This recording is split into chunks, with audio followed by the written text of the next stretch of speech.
Hello friends, welcome back to the bench. Our patient today is this beautiful Surface Pro 7. Now, actual patient is not really this one, or maybe two, but we have a friend that needs to reset BIOS password on his machine. So for that, you need a clean BIOS region, which I didn't have. I decompressed this BIOS and I got all the tools, but I need clean BIOS. And perhaps you can download or find it somewhere on the internet, but it's kind of risky because you don't know what it is, you don't know where it came from. Maybe it's got some malicious code in it, you don't know. I would say unlikely, but I don't know. So to get that done, we first need to modify the adapter and solder it on, because this is not the adapter for these chips.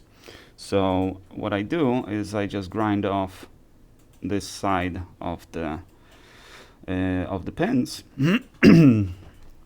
to make it easier to solder on the chip. You could, and I did many times, solder on the chip on this adapter without modification, but it's a hassle. It's a hassle, and to get it actually done, not only you need steady hands, but you need to clean it, put a nice layer of solder on the pins, and you cannot press it. So you need to put it exactly right and blow with low speed air to melt the solder, and probably heating from the bottom would be more beneficial, and just let the chip just kind of settle and position. And so that's gonna be the modification, and then we have to open this one. Now this, what's wrong with this one though? Well, we replaced the display on it, right?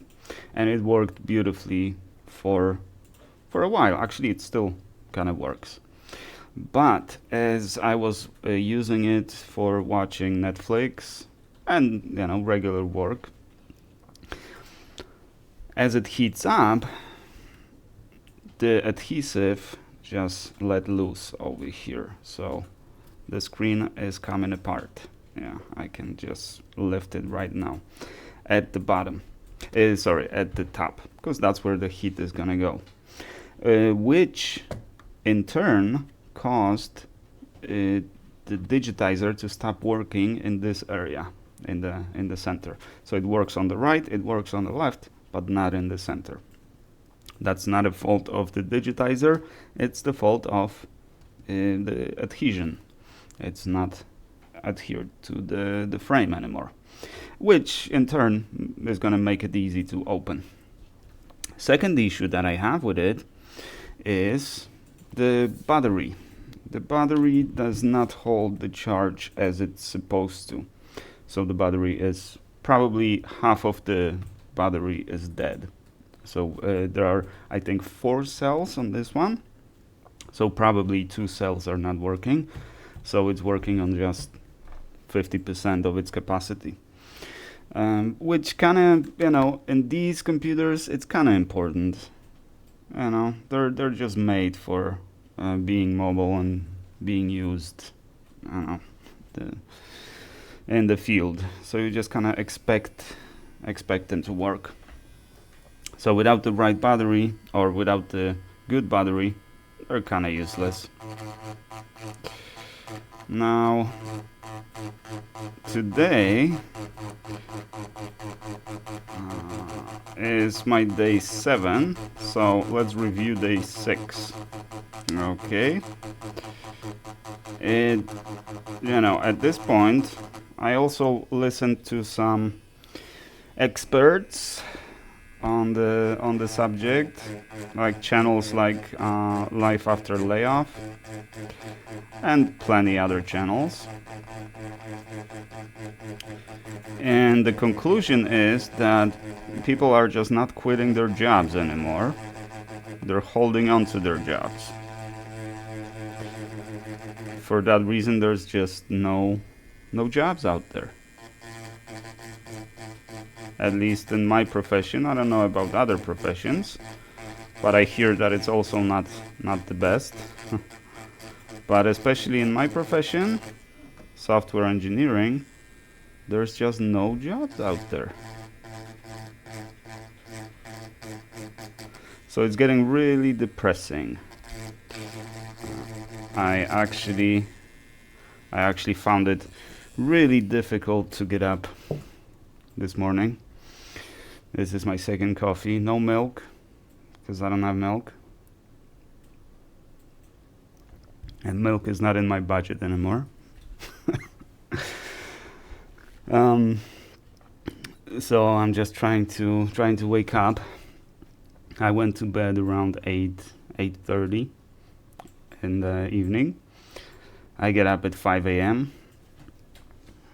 Then I went back to bed again, and then woke up at around 8. My head is pretty heavy. Everything is sore. I just couldn't even get myself to do anything today.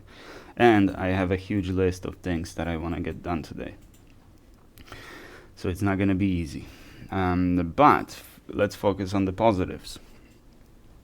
So yesterday I applied to a job that was curiously very vague. Senior or what was it called? Mid-senior level or something like that. A software engineer. But nowhere in the job was it specified what languages, right? So,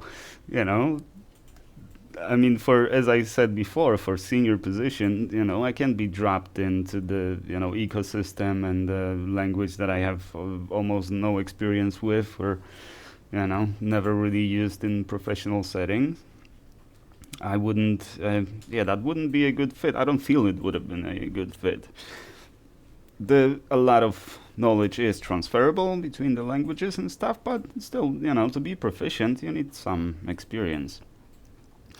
So, I applied, obviously, because why not? And I got the automated reply that we're ready to move forward with your application. But it was Sunday, right? So it's definitely automated message, and that employer or that listing was created by the recruiting company. I don't remember the name right now, and since I don't know how it's gonna play out, I don't want to disclose the name, because maybe it doesn't matter. So finally, recruiting company. I came across recruiting company. This is very rare nowadays. And even though it's a recruiting company, just 3 years ago, if I applied to any recruiting company, I would get a phone call, sometimes even minutes after sending my resume, right? Because that's how it used to work. They would call you and initiate in the conversation over the phone, and talk about your experience and your what do you want from the job and that kind of stuff, right? And now they send automated email, and there's a link. I haven't clicked on it yet, but there's 2 stages: one aptitude test and the other technical test. I didn't get the technical test yet.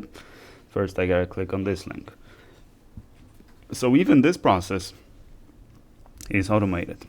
But the good news is that at least I have some kind of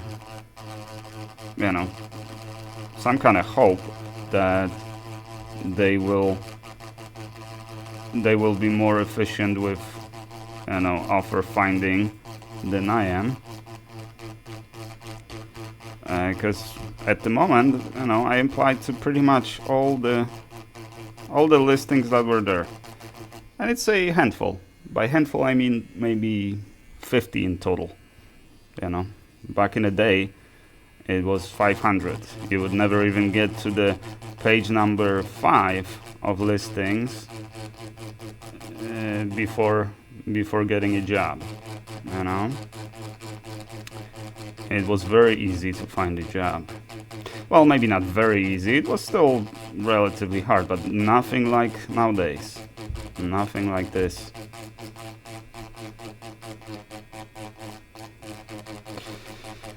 So there's some hope, but very thin, and it's very hard to stay optimistic.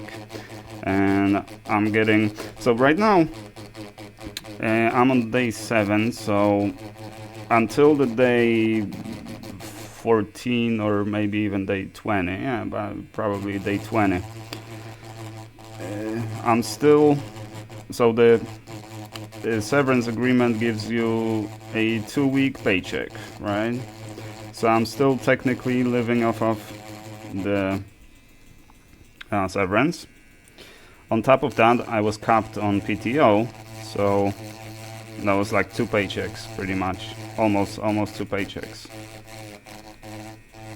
or even more than 2 paychecks. I don't remember. It was a lot of money. So technically, you know, it's like I still have a job for 2 weeks, or even for a month, right? If you think about it. So I'm not quite panicking yet, but I'm thinking after 2 weeks, I have to start. Well, after 2 weeks with no leads, nothing, not even a phone call or, you know, anything, I'm gonna have to start, you know, just pretty much any job locally, because my budget's not gonna withstand too much of, you know, of this.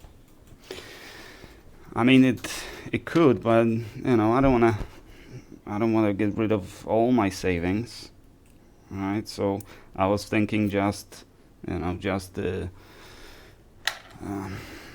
money that I got from severance and PTO. That's the money that I can use to sustain myself until I find another job. But, you know, if it's gonna take 3 months, I'm not gonna do that. So no,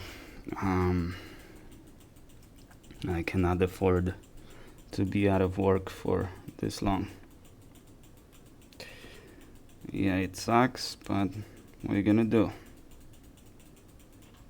Life was never meant to be easy. Luckily, I get some work from the bench. At least, you know, $100 here, $50 there. Nothing too special, but at least something, you know. So I was thinking, you know, if I started doing DoorDash again or something like that, that's roughly what I would be making. Well, actually, maybe a little more as far as the income, but the actual profit, you know, if you calculate in the gas and, you know, maintenance on your car and taxes and stuff, then, you know, it's not huge money. And even here, even with DoorDash, it used to be when 3 years ago when I had to do DoorDash after the layoff, there was a lot of work, right? It was always busy. It was, or they would always give you the extra, bonus on the, especially if you schedule the dash, they would give you extra money per each dash. Now it's kind of hard to even start dashing. In my area over here, yeah, it used to be, because this is Woodstock area, right? So here it was back then. It was a busy place. Now, I don't know, maybe it's still busy, but there's too many other dashers. And there's just no room for newbies anymore. That is highly likely because everybody's struggling.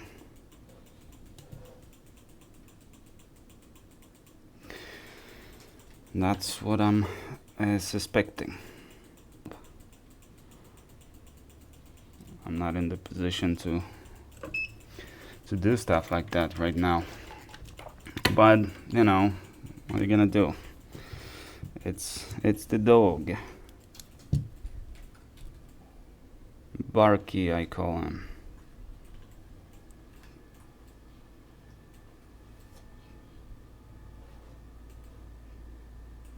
And I love that dog. Don't tell my wife. Don't tell my wife I said that. I don't want anybody to know that I love that dog. Especially not the dog. I don't want the dog to know.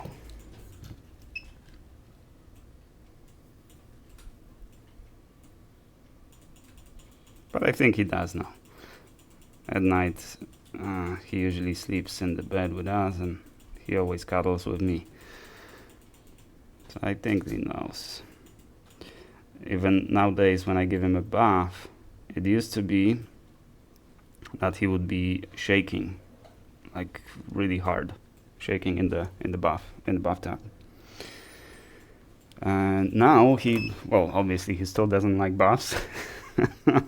He still gives you, he's not gonna go willingly into the bathtub, but at least, and he's gonna look really sad in the bathtub, but at least he doesn't shake anymore. So, it's still uncomfortable for him, but at least he's not terrified as he was before.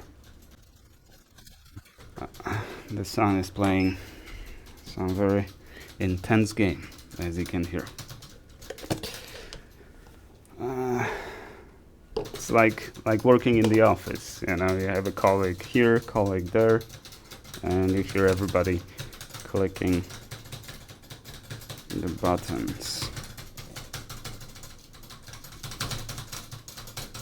Okay, Arch, I think that might be too much. You don't want to break the keyboard, do you? I'm not. I'm just doing it myself to faster. Yeah, it's very fast.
Alrighty, short few minutes later, we have access to our BIOS chip. Obviously, we're not going to be able to clip on, but that's fine. But take a look at this CPU. It's huge compared to Surface Pro 5. That's the CPU Surface Pro 5. This is 7. So it looks more like a CPU on Surface Pro 4. Same size. Or actually, this one's even bigger. So there's probably everything inside as far as the, PCH, EC, everything's inside this socket here. Probably only SAM is on the outside. TPS, yeah, because it's USB-C powered, so yeah, there's gonna be a TPS chip. Alright, let's get the BIOS out.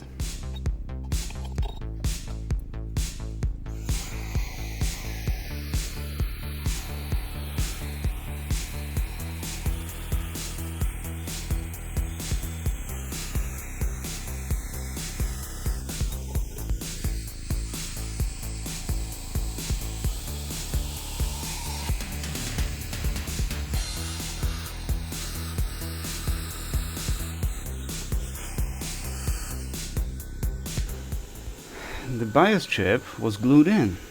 Look at this. That's glue. See that?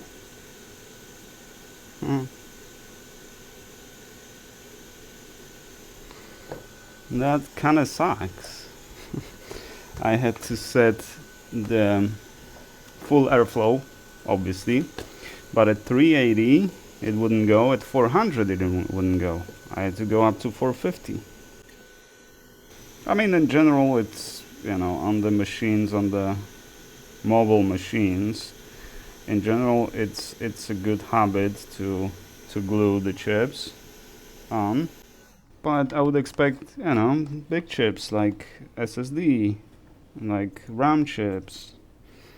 Why would you glue in the BIOS? And it has a big ground plane, so that also makes it more difficult to desolder it, obviously. And it would be easier if the board was outside of the case, because case obviously also is gonna soak some of that heat.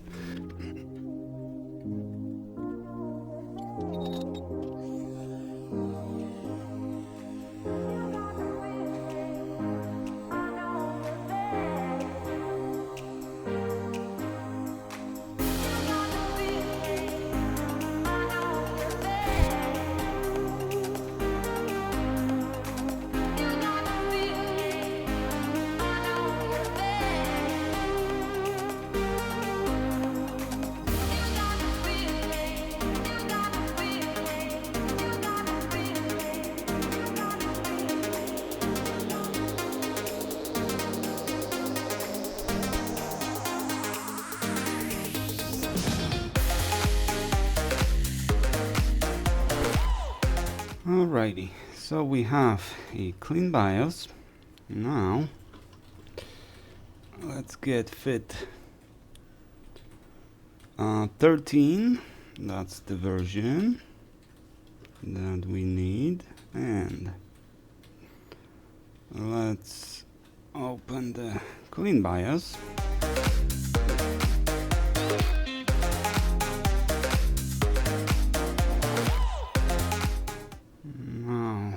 Let's open the customer's BIOS, or not really a customer, we're not doing it for money. Discard changes, and let's open this one. And then let's get the BIOS region from here to here, replace, and now it's clean. Okay, build settings.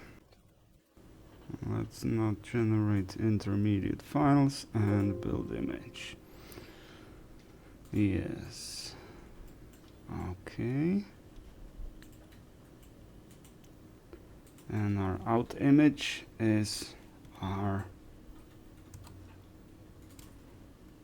BIOS. So this is, let's call it customer clean BIOS. All right. And that is how you clean the BIOS on Surface Pro 7. Now the only thing left is to put the chip back on my machine, but I'll do it later. I'll do it later for two reasons. I don't really use it anymore because the touchscreen and all that stuff. So I'm gonna have to clean the frame, remove the old adhesive, put the new adhesive on. I will have to replace the battery. Yeah, as I suspected, 4 cells, so probably 2 of them are dead. Luckily, it's a lot easier on these because you don't have to remove the board. You can remove the battery and you can disconnect the battery. The connector is not at the bottom of the board. That's like dumbest design I've ever seen on Surface Pro 4 and 5, that you have to remove the entire board to replace the battery. Awful solution, but I don't know. I'm sure it was done for some good reasons. They definitely must have had some good reasons to do that. The thermal paste needs to be replaced because it's completely cooked. And that's not why it overheats. No worries.